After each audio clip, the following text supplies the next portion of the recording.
군중 심리. 저자 귀스타브 르봉. 쇼 서머리. 예비군 효과라는 말이 있다.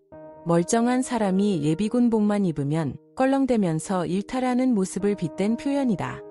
그리고 또 악플러들을 붙잡아 조사했더니 대부분 평범한 사람들이었고 축구장에서 난동을 부리던 훌리건의 상당수는 소심한 자들이었으며 개인적으로는 나무랄 데 없는 성품과 학식을 갖춘 사람들이 소속 집단에 편향된 여론에 휩쓸려 어리석은 선택을 하는 등 이와 비슷한 사례는 많다.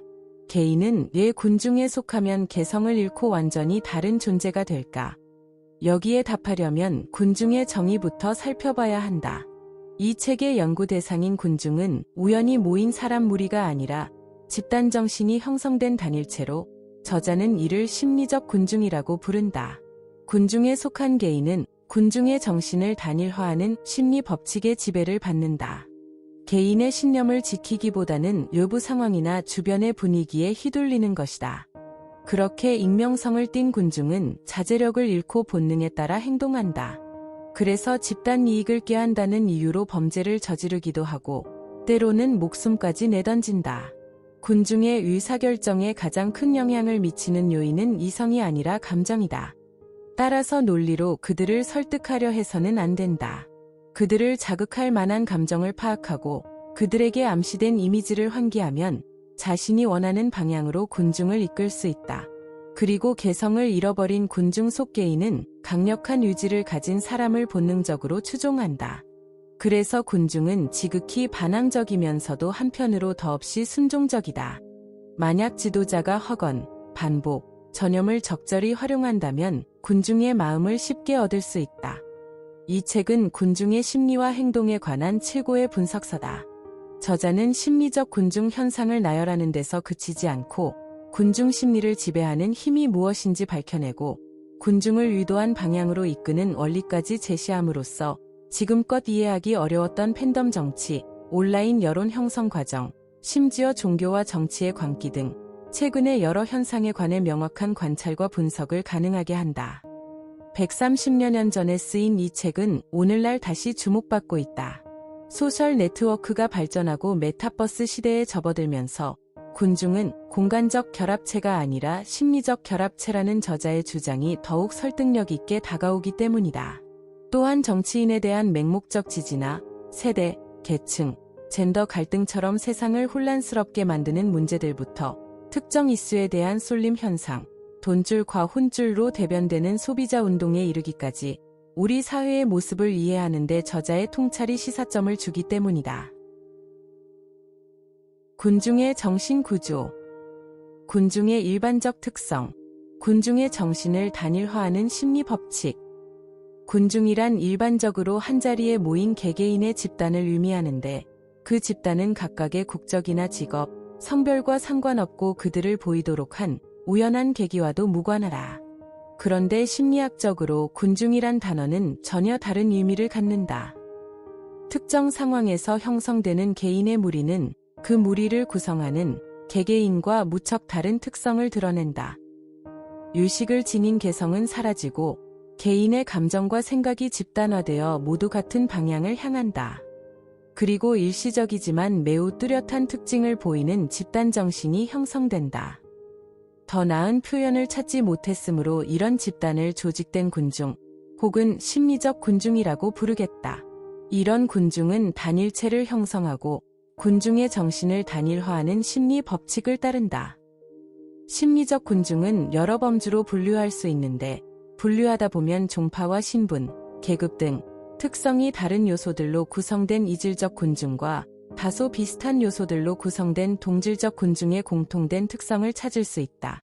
물론 그 외에도 각 군중을 구분짓는 고유한 특성을 찾을 수 있다. 그러나 군중의 다양한 부류를 다루기 전에 모든 부류가 공통으로 가진 특성을 먼저 들여다보아야 한다. 군중의 심리적 특성 중에는 독립된 개인에게서도 공통으로 나타나는 특성이 적잖게 있지만 오직 집단에서만 찾아볼 수 있는 고유한 특성도 있다. 우리가 군중의 중요성을 입증하기 위해 가장 먼저 연구해야 할 것도 이런 고유한 특성이다. 심리적 군중에게 가장 두드러진 점은 다음과 같다. 군중을 구성하는 개인이 누구든 간에 그들은 군중이 되었다는 사실만으로 일종의 집단 심리를 갖게 된다. 따라서 독립된 개인으로 있을 때 하던 방식과 완전히 다른 식으로 생각하고 지각하고 행동한다.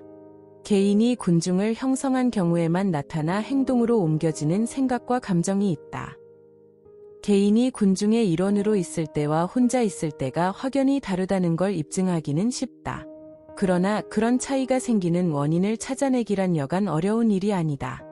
여하튼 그 원인을 어렴풋하게라도 파악하려면 현대 심리학에서 확인된 사실, 즉 무의식 현상이 단지 유기체의 움직임은 물론이거니와 지적 기능에서도 우세한 역할을 한다는 사실을 먼저 떠올려야 할 것이다. 어떤 행위의 명백한 원인 뒤에는 공이 밝히지 못하는 비밀스러운 원인이 반드시 있기 마련이다. 이처럼 비밀스러운 원인 뒤에는 그보다 더 비밀스러운 원인이 있지만 우리 자신도 그런 비밀이 있다는 걸 모른다. 결국 일상에서 하는 행동은 대부분 우리가 알지 못하는 숨은 동기에서 비롯된다. 민족 정신을 형성하는 무의식적 요소들 때문에 한 민족에 속한 모든 개인은 서로 비슷하다. 반면에 개인적 차이가 나타나는 이유는 주로 의식활동, 즉 교육의 결실이지만 특별한 유전 때문이기도 하.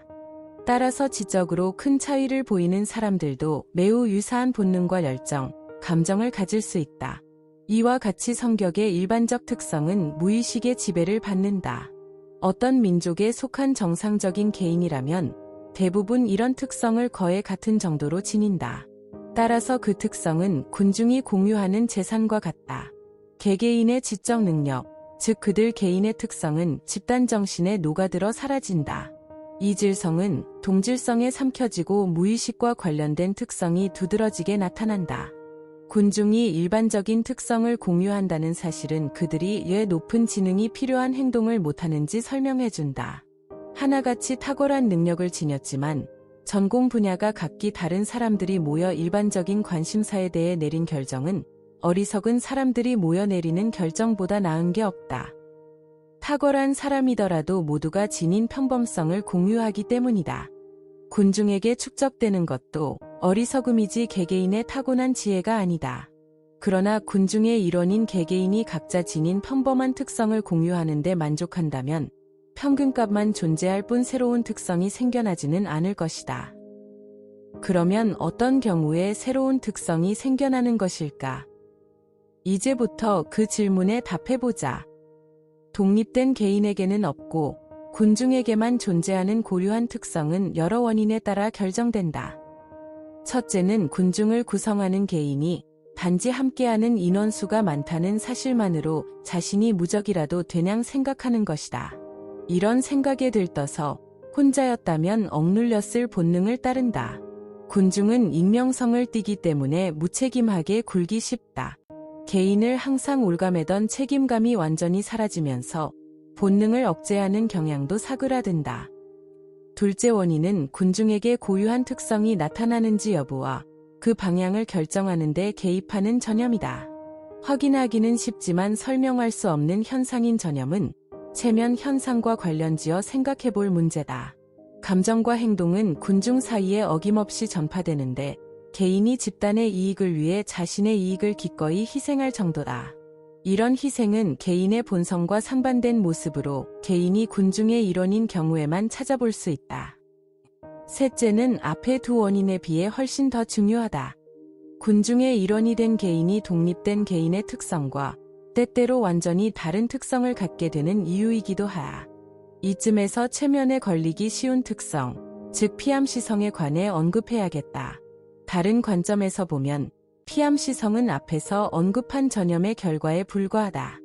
이 현상을 이해하려면 생리학 분야에서 최근에 이루어진 발견들을 기억해야 한다.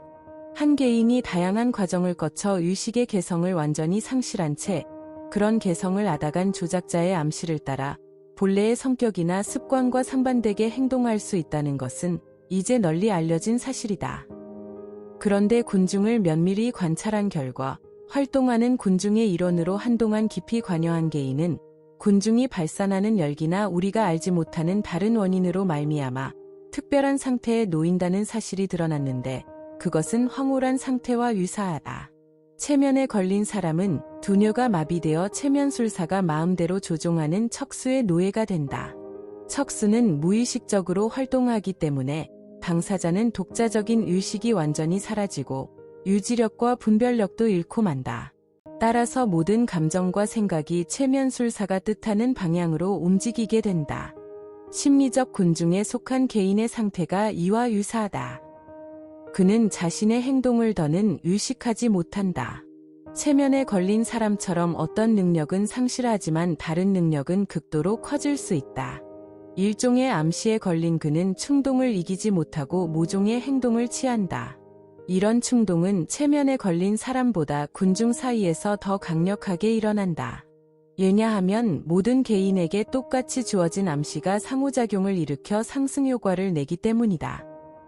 개인의 의식 상실, 무의식 활동의 우세, 감정과 생각을 똑같은 방향으로 유도하는 암시와 전염, 암시 받은 대로 즉시 행동하려는 경향 등이 군중의 일원인 개인의 주된 특성이다. 군중 속의 개인은 더 이상 그 자신이 아니다. 자기 의지대로 행동하지 못하는 꼭두각시에 불과하다. 게다가 개인은 조직된 군중의 일원이라는 사실만으로 문명의 계단에서 몇 단계는 더 내려간다. 혼자였다면 교양인이었을지 모르나 군중이 되면 야만인, 즉 본능대로 행동하는 사람이 된다. 군중 속의 개인은 충동적이고 난폭하며 잔인할 뿐만 아니라 원시인처럼 열광하며 때로는 용맹하게 나서기도 한다. 그런 개인은 독립된 개인에게라면 아무런 영향을 미치지 못하는 말과 이미지에 쉽게 휘둘리고 자신의 명백한 이익을 해치면서 본래의 습관과 상반되게 행동하는 등 원시인에 가까운 경향을 보인다. 군중 속의 개인이 행동만 본래의 자신과 다르게 하는 것은 아니다. 모든 독자성을 상실하기 전에 이미 그의 생각과 감정부터 바뀐다. 그런 변화는 근본적이어서 구두쇠가 낭비자로, 회의론자가 신앙인으로, 정직한 자가 범죄자로, 겁쟁이가 영웅으로 변할 정도다.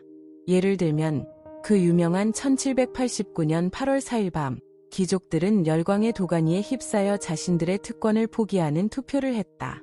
아마 그들 개개인에게 따로 물어보았더라면 누구도 이런 일에 동의하지 않았을 것이다.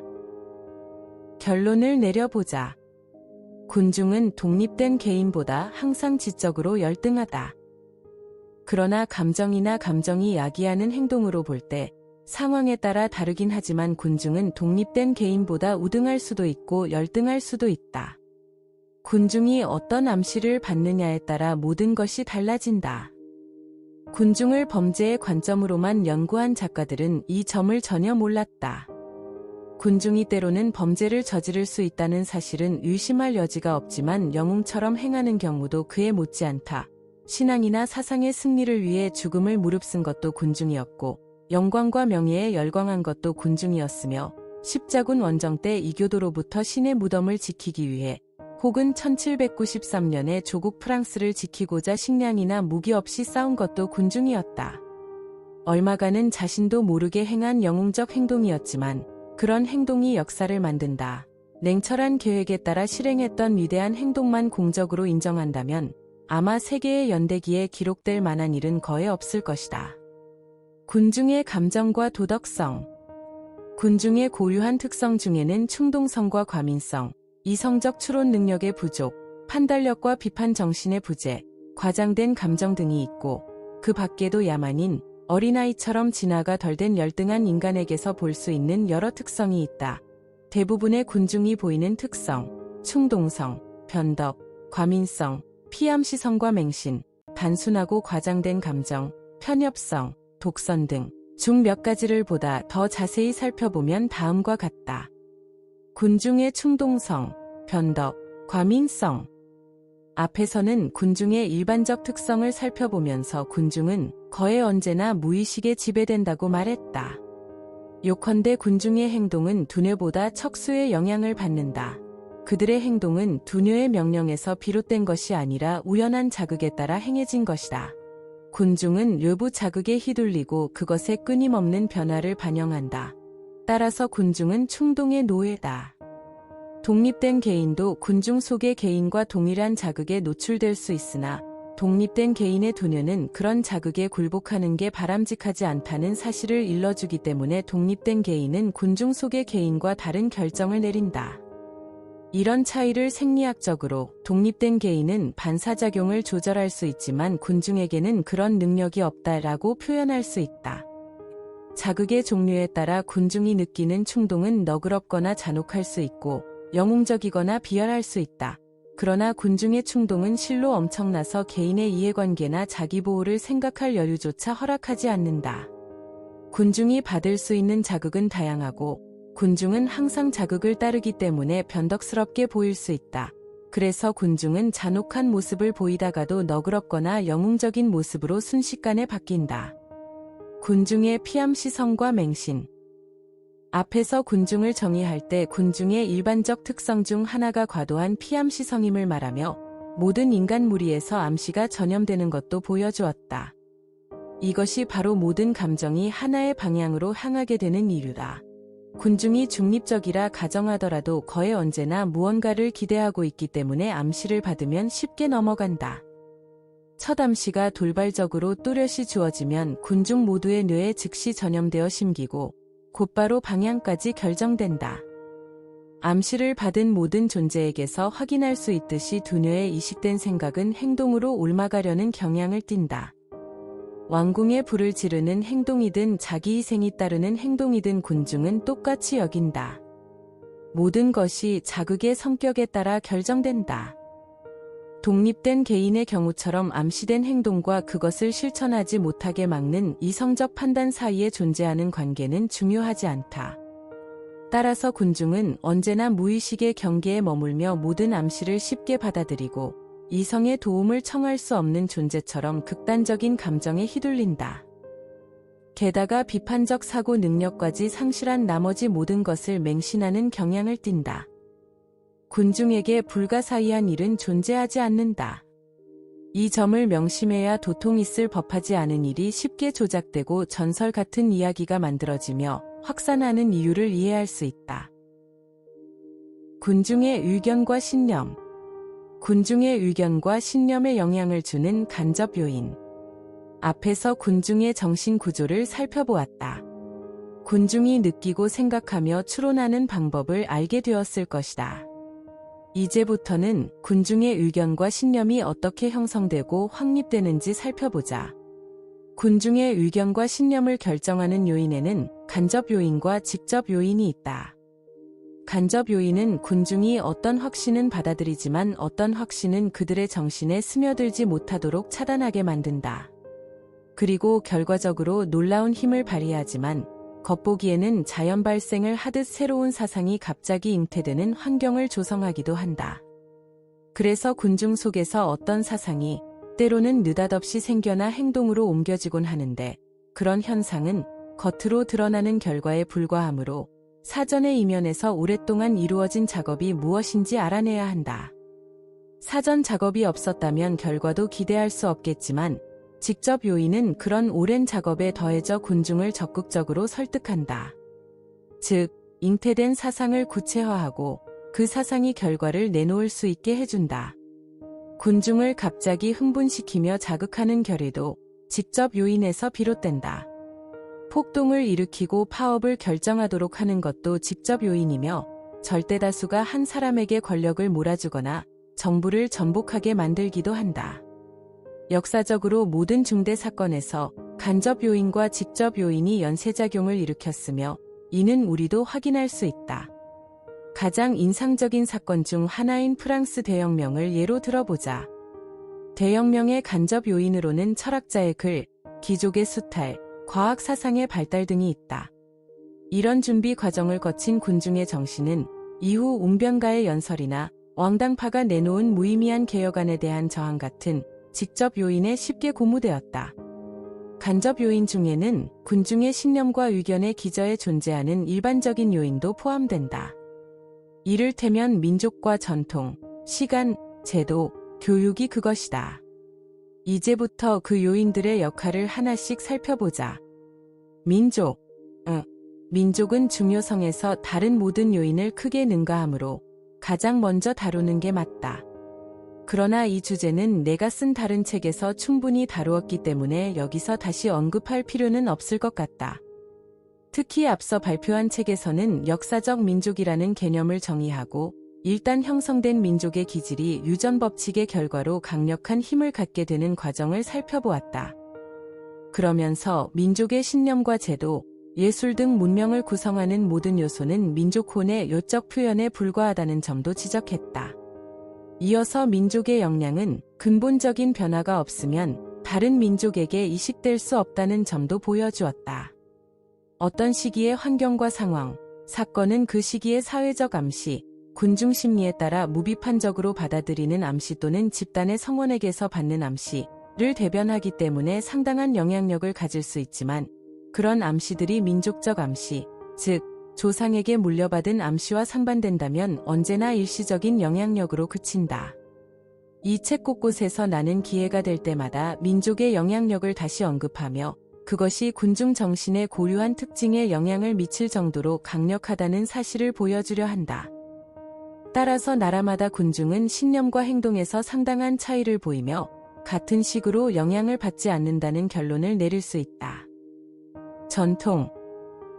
전통은 과거의 사상과 욕구와 감정을 대변한다. 전통은 민족의 고유한 정신이 결합해서 이룬 조직체이며 그 무게는 우리를 내리누른다. 민족은 과거가 빚어낸 유기체라. 따라서 모든 유기체가 그렇듯이 과거로부터 물려받은 여러 특성이 서서히 축적되어야만 바뀔 수 있다. 사람들을 특정한 방향으로 인도하는 것, 특히 군중을 이룬 사람들을 이끌어 나가는 것은 전통이다.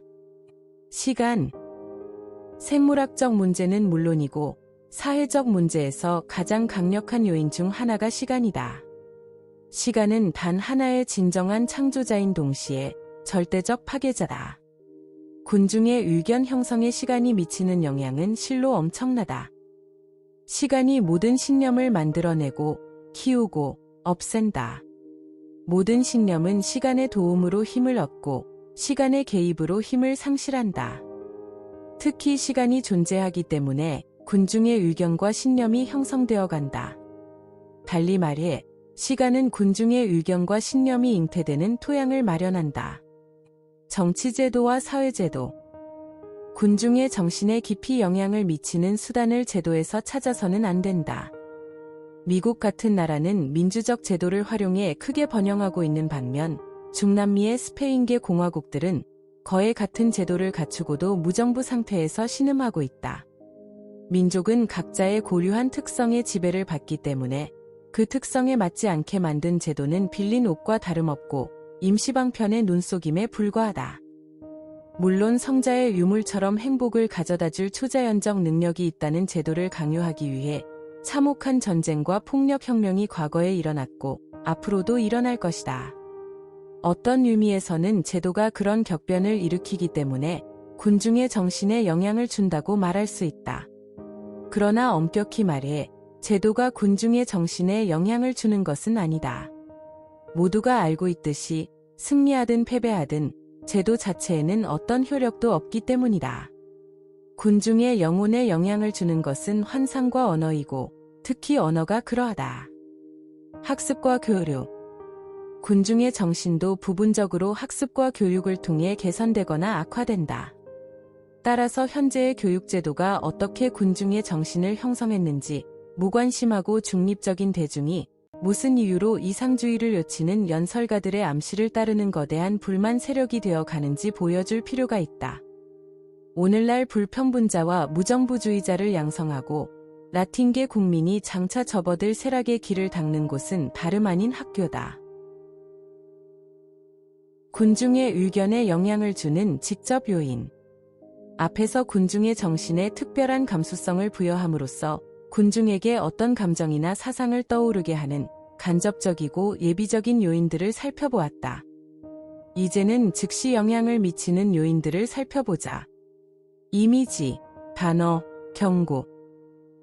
군중의 상상력은 이미지에 지대한 영향을 받는다.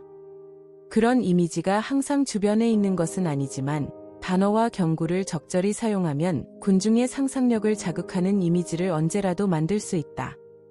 이는 옛날 마법사들의 주문처럼 신비로운 힘을 갖는다. 단어의 힘은 단어에서 연상되는 이미지와 관계가 있을 뿐 단어의 실제 의미와는 무관하다. 때로는 의미를 규정하기 힘든 단어가 막강한 영향력을 발휘할 때도 있다. 대표적인 예는 민주주의와 사회주의, 평등, 자유 등이다. 이 단어들은 의미가 모호해 그 뜻을 정확히 규정해서 담으려면 두꺼운 책 몇 권으로도 부족하다. 하지만 그 단어들이 마치 모든 문제의 해결책이라도 되는 것처럼 그 짧은 음절의 마법 같은 힘이 더해진 것은 분명한데 다양한 무의식적 열망과 그런 열망이 실현되기를 바라는 소망이 그 단어들에 결합되어 있다. 단어에서 연상되는 이미지는 실제 의미와 무관하기 때문에 동일한 경구에 사용되더라도 시대와 민족에 따라 달라진다. 어떤 단어에는 특정한 이미지가 일시적으로 고정된다. 따라서 그 단어는 이미지를 연상하게 해주는 초인종에 불과하다. 모든 단어의 이미지를 떠오르게 하는 힘이 있는 것은 아니다. 한때 이미지를 떠오르게 했지만 이제는 힘을 상실해서 군중에게 아무것도 일깨워주지 못할 수 있다. 환상, 문명의 여명기부터 군중은 항상 환상의 영향을 받았다. 군중은 환상을 만들어낸 존재들을 숭배하기 위해 많은 신전과 제단과 조각상을 세웠다. 옛날에는 종교적으로, 오늘날에는 철학적 사회적으로 나타나는 이 경이로운 환상들은 지금까지 지구에서 꽃피워온 모든 문명의 맨 꼭대기에 존재해왔다. 군중은 어떤 대가를 치르더라도 환상을 원하기 때문에 벌레가 불빛으로 모여들듯이 환상을 보여주는 연설가들에게 본능적으로 끌린다. 그리고 군중은 불편한 진실을 외면하고 오류가 마음에 들면 그것을 신격화한다. 그래서 군중의 마음에 환상을 심을 줄 아는 사람은 쉽게 그들의 지배자가 되지만 군중을 환상에서 깨어나게 하는 사람은 언제나 그들의 제물이 된다. 경험은 군중의 정신에 진실을 확고히 심어주고 지나치게 위험해진 환상을 걷어낼 수 있는 거의 유일한 방법이다. 하지만 그런 효과를 거두려면 많은 사람이 같은 일을 경험해야 하고 그런 일이 자주 반복되어야 한다. 그런데 한 세대가 겪은 경험은 일반적으로 다음 세대에 쓸모가 없다. 그래서 증명 자료로 인용되는 역사적 사실들은 별로 도움이 되지 않는다. 경험이 약간이나마 영향력을 행사하고 군중의 정신에 뿌리내린 오류에 얼마간이라도 타격을 주려면 대대로 어느 정도까지 반복되어야 하는지를 증명하는 것이 바로 역사적 사실의 유일한 쓰임새다. 이성. 군중은 이성적 추론에 영향을 받지 않고 생각들을 대략적으로 짝지은 결과만 이해할 수 있을 뿐이다.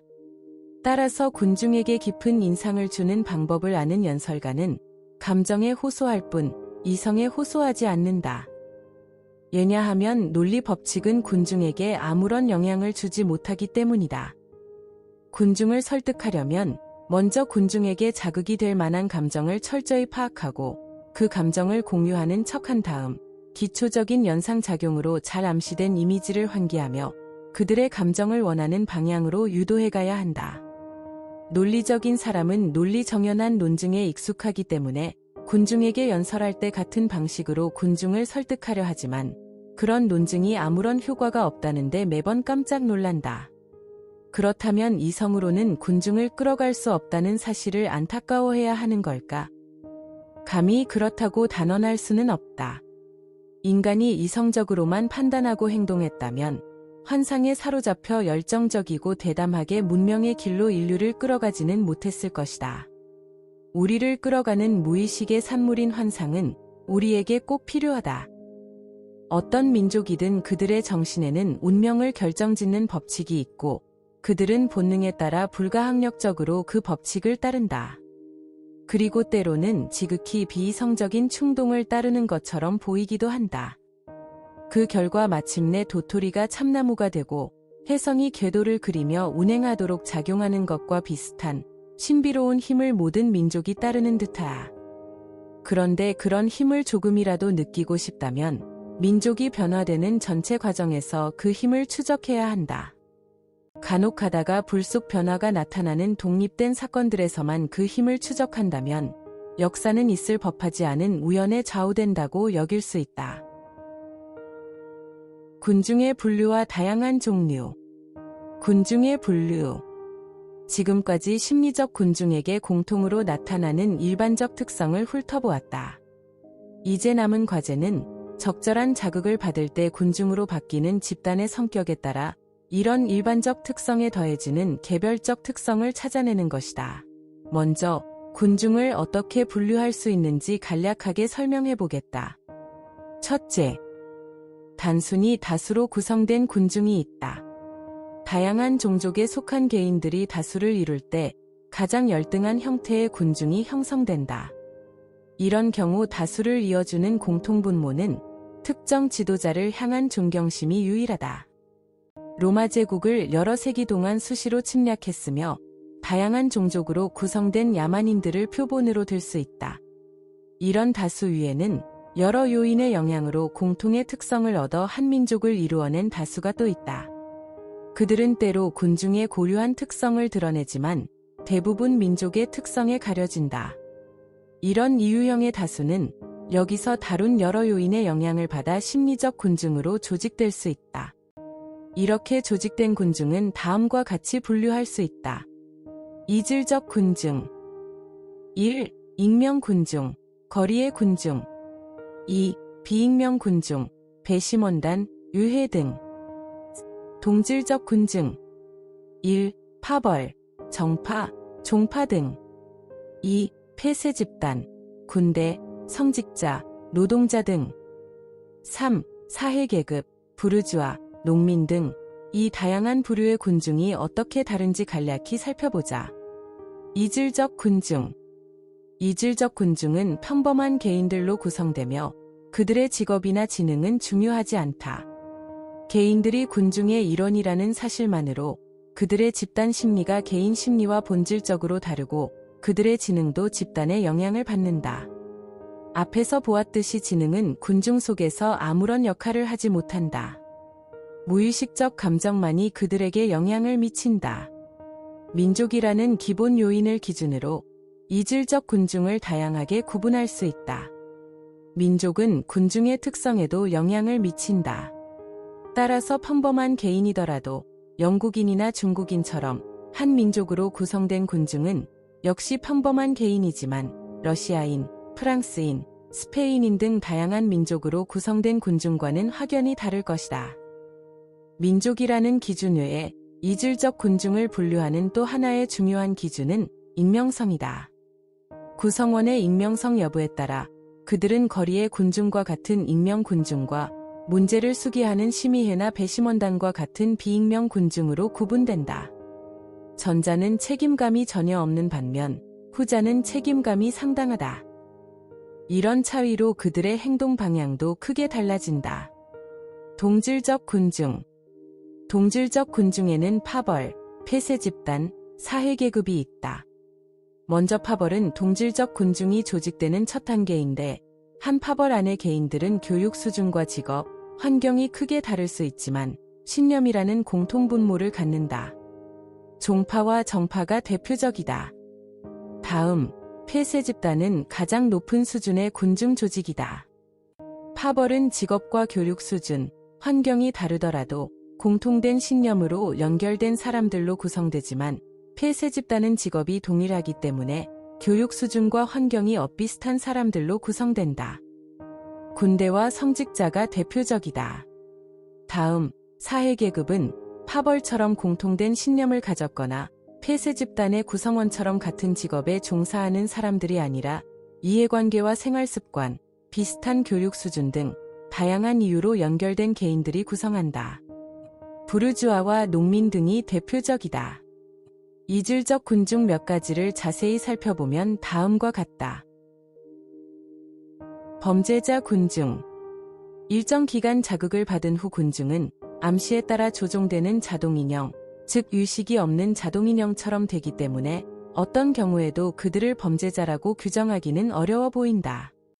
내가 범죄자라는 잘못된 표현을 쓰는 것은 최근의 심리학 연구에서 이 용어를 주로 사용하기 때문이다. 군중의 일부 행위는 그 자체로만 보면 분명 범죄에 해당한다. 그러나 그것은 호랑이가 새끼들이 어떤 힌두교인을 괴롭히면서 장난치도록 내버려 두었다가 마침내 그를 잡아먹은 행위를 범죄로 보는 것과 맥락이 같다. 군중이 범죄를 저지르는 일반적인 이유는 강력한 암시에 있다. 이런 범죄에 가담한 개인들은 자신이 어떤 의무에 복종한 것이라고 확신한다. 이는 여느 범죄자의 경우와 전혀 다르다. 군중이 저지른 범죄의 역사는 이 같은 해석을 증명한다. 바스티유 요새 겸 감옥의 지휘관 드로네가 살해당한 이를 전형적인 예로 인용할 수 있다. 요새가 점령된 후 지휘관은 흥분한 군중에 에워싸여 무자비하게 폭행당했다. 목매달아 죽이자, 목을 베자, 말꼬리에 매달자는 주장이 빗발쳤다. 그는 몸부림치며 저항하다가 실수로 누군가를 발로 찼다. 발길질을 당한 사람이 그의 목을 베자고 제안하자 군중은 이에 환호했다. 여기서 우리가 앞에 언급한 메커니즘. 집단으로 모여 있기 때문에 더욱 강력한 암시에 복종함, 자신의 행위가 마땅히 칭송받을 것이라는 살해자의 확신, 그리고 모두가 한 목소리로 호응해 주었기에 더욱 당연시한 확신, 이 명확히 드러난다. 이런 행동은 법적으로 범죄라고 간주할 수 있어도 심리학적으로는 아니다. 범죄를 저지르는 군중의 일반적 특성은 우리가 다른 유형의 군중에서 보았던 것과 다르지 않다. 암시에 잘 걸리고 맹신하며 변덕스럽고 좋거나 나쁜 감정을 과장하고 특정한 방식으로 도덕성을 드러낸다. 이런 특성은 프랑스에서 가장 참혹한 기억인 9월 학살 1792년에서도 찾아볼 수 있다. 유권자 군중. 유권자 군중, 즉 공직자를 선출하는 책임을 부여받은 집단은 이질적 군중으로 분류된다.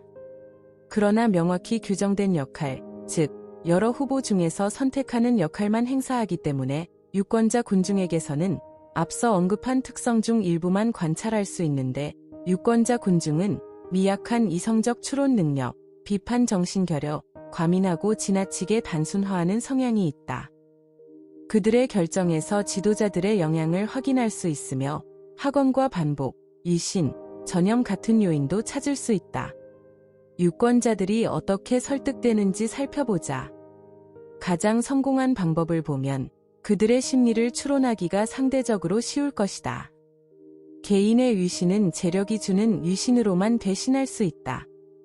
재능이나 천재성조차 성공 요인이 아니다. 후보자가 갖추어야 할 첫 번째 조건은 위신이다. 후보자가 위신을 지녀야 할 필요성, 즉 사람들에게 반론의 여지를 주지 않고 자신의 의견을 받아들이게 할 수 있는 힘은 무척 중요하다. 과반수가 노동자와 농민으로 구성된 유권자들이 자신들을 대표하는 후보자를 선택하는 경우가 드문 이유는 그들의 신분에서 배출된 인물에게는 아무런 위신도 없다고 생각하기 때문이다. 설령 그들이 자기가 속한 신분에서 누군가를 선출한다면 대체로 부차적인 이유가 있기 때문이다. 구체적으로 말해 유권자가 매일같이 의존해야 하는 유력한 고용주나 뛰어난 인물에게 저항하기 위해서다. 그렇게 하면 잠시나마 그런 고용주의 지배자가 될 것이라는 환상을 품을 수 있기 때문이다. 후보자가 위신을 갖추었다고 해서 언제나 성공을 보장할 수 있는 것은 아니다.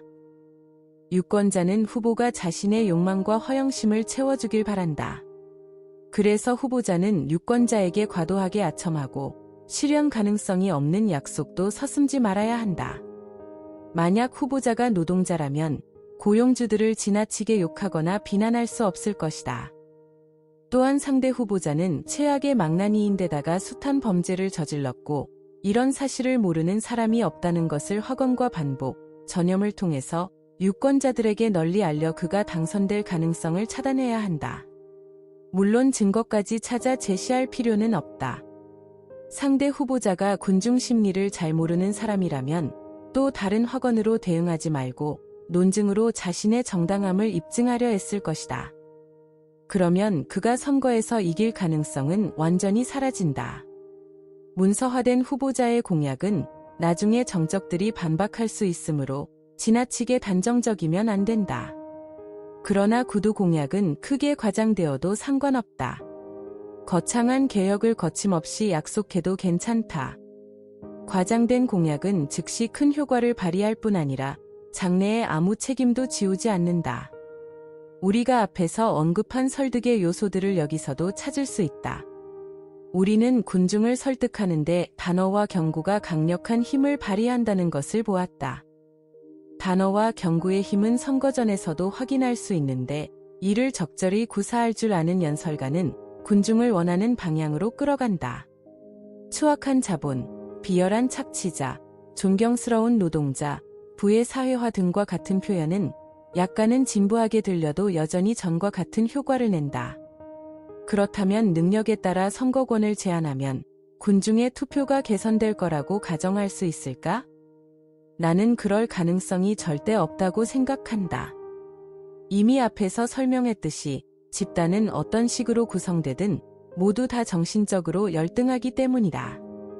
군중 속의 개인들은 언제나 서로 비슷해질 것이며 일반적인 문제에 대해 투표할 경우 40명의 학자나 40명의 물장수나 투표 결과는 동일하게 나올 것이다.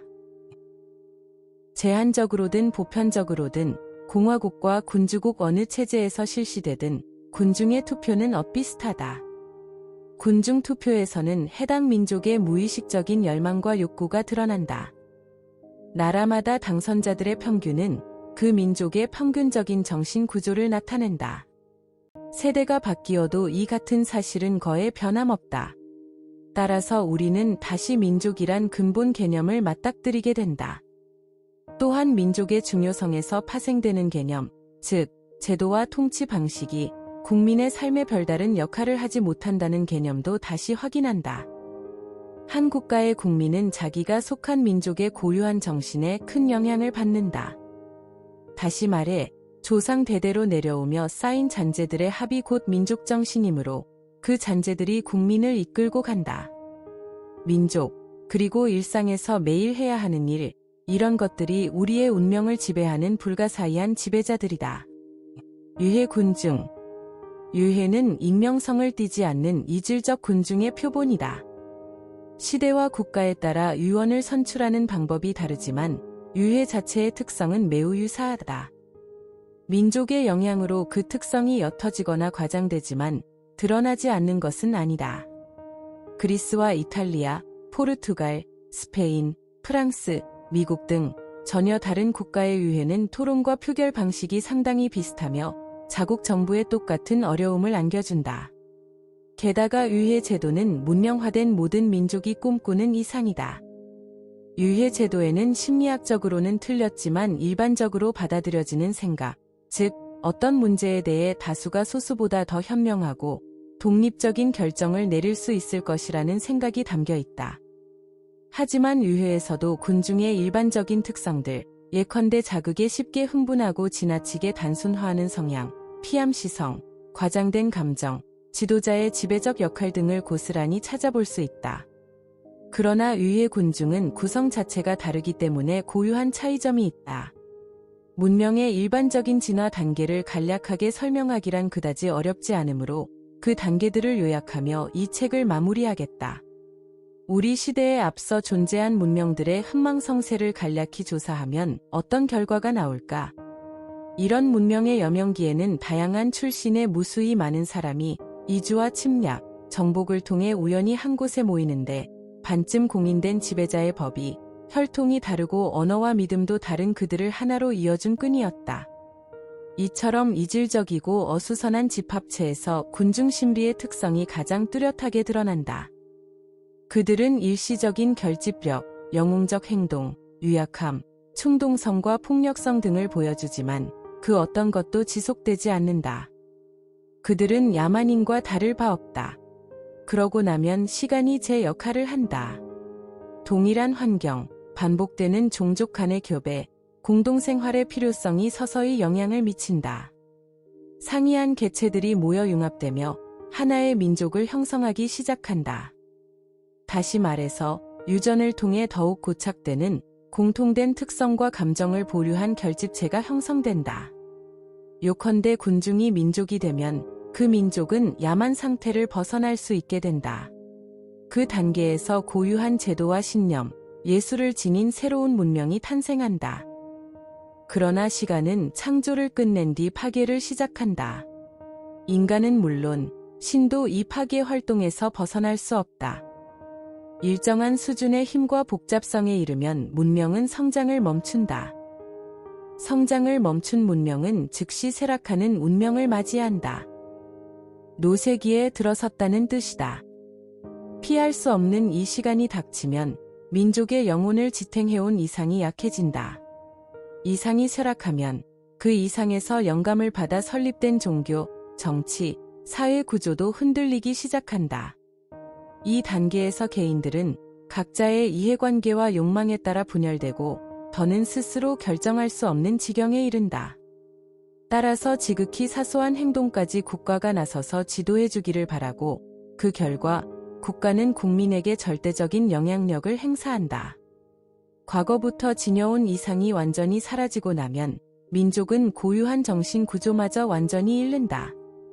이때 민족은 무수히 많은 독립된 개인이 되고 원래 상태였던 군중으로 돌아간다.